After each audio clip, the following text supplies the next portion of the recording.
Çox vaxt bu sualları verirlər. Allah niyə bizə sıxıntı verir? Niyə bizə qəm-kədər, çətinliklər nəsib edir?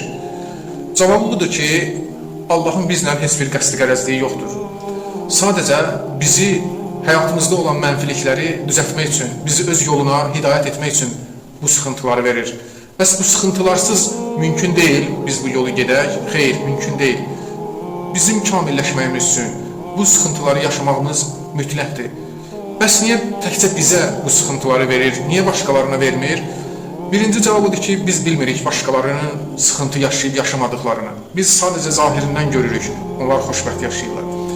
Digər cavab isə budur ki, o başqalarının həyata baxışı başqadır, Allahdan istəyi başqadır.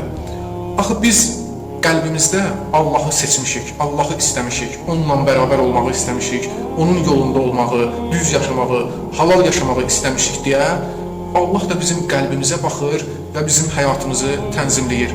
O həyatı tənzimləyir ki, orada bizim yanlışlarımız var, orada bizim səhvlərimiz var və biz bu sıxıntılarla düşünməliyik və nəticə çıxarmalıyıq.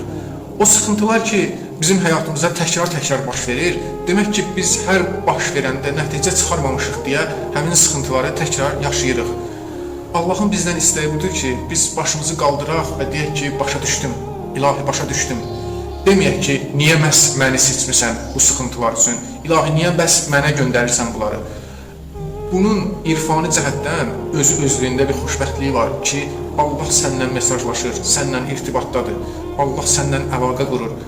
Allahın bizlə əlaqə qurması da bu tərzdədir. Sanki bir məşqçi öz tələbəsini necə gücə salır, necə çətinliklərə salır və onu çempionatlara hazırladığı kimi Allah da bizi ən yüksək zirvələrə qaldırmaq üçün bizi müəyyən çətinliklərə salır, bizim zəif yerlərimizdən vurur ki, biz həmin yeri gücləndirək. Quran-ı Kərimdən ayə ilə təsdiq etsək, Bəqərə surəsi 155-ci ayə buyurulur ki, biz sizi biraz qorxu, biraz aclıq, biraz da mal, can və məhsul qıtlığı ilə imtihan edərik. Səbr edənlərə müjdə verin.